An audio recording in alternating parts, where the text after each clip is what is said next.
representative of the number of times you have sittings in Parliament? Raymond, thank you, and I want to appreciate Marie and Twaweza for this insightful report. I should say it represents 70%. It represents a true picture of what the population perceives as the role of a member of parliament. But I will begin with number one. Why, for example, if we all know the roles of a member of parliament, how did we get to this level? For example, the elite, all those in urban, it has been clearly stated that at least for the urbanites, they are aware that their member of parliament should represent them. Then for the rural areas, people know, all they have a perception that we should give out materials to them financially, support them in barriers. That is what constitutes the duties and roles of a member of parliament. I should be clear and categorically state that the roles of a member of parliament are close to 3 or 4. Number one is legislation. All the laws that there are in Uganda is the responsibility of a member of parliament.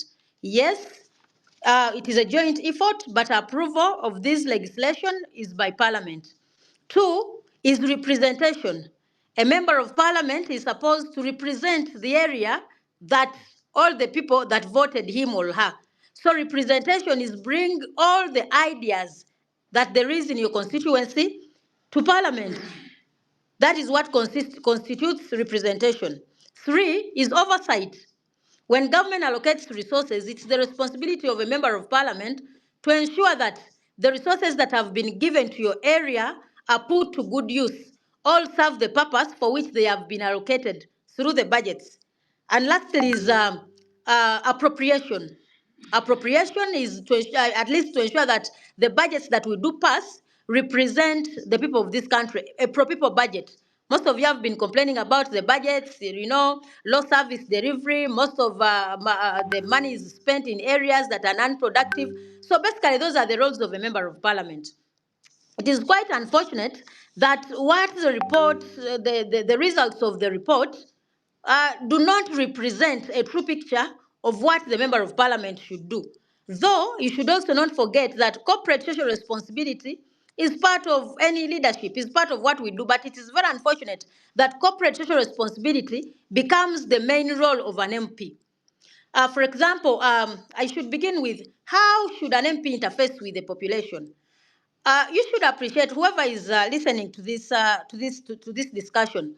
We must appreciate that we have leaders at different levels. We have leaders at local levels from the LC1 chairperson, LC2. We have councillors at LC3 by structure of government. We have councillors at district level and city levels. Then you come to members of parliament. It is true that if you are to represent people, you must create a strategy or a program on how you should interface with your people.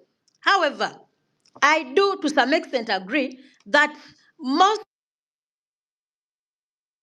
their ideas, all to get their ideas. However, at times we interface through different ways.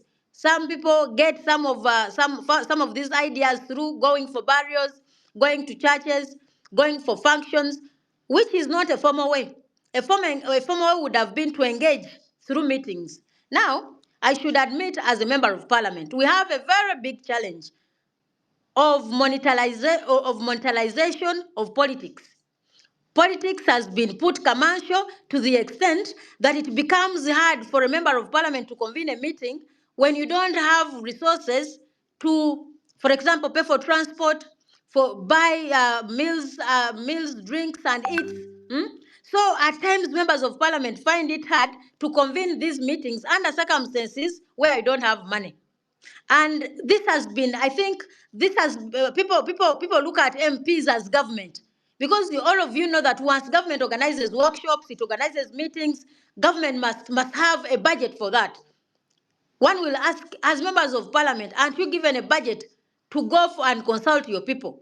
I should say that budget is not there. You don't get a budget for consultation. However, within the money that you are paid as your salary and allowances, you pick a sum, or you get at least according to your program, you get some money to cater for such meetings. but I should not say I should say they are not as regular as people would expect. For example, if for me, I'm a direct member of parliament. But look at a situation where you have a district, for example, Wachiso for Honorable Nalima, that has close to 19, 20 sub-counties, even more. That area is so huge for a member of parliament to hand alone.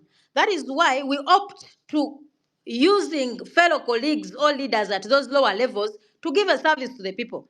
But if I'm to get back to the results that were in the report as for the findings of Twaweza, I was a bit disappointed when when the community says that they hardly find their members of parliament. This is quite disappointing, because if you say that 6% of the community can apply, can approach a member of parliament, to me this is not right. This is not right, because engagements are at different levels. We engage the communities. I can say not every one of us, but it cannot be to a percentage of 6%. No, no, no. That cannot be. We consult, we go to these people, whether it is a function, whether it is a women's day, we always engage people. So at least it would have been, to me, if it was a 25-30%, I would have agreed with this. But I cannot dispute the report.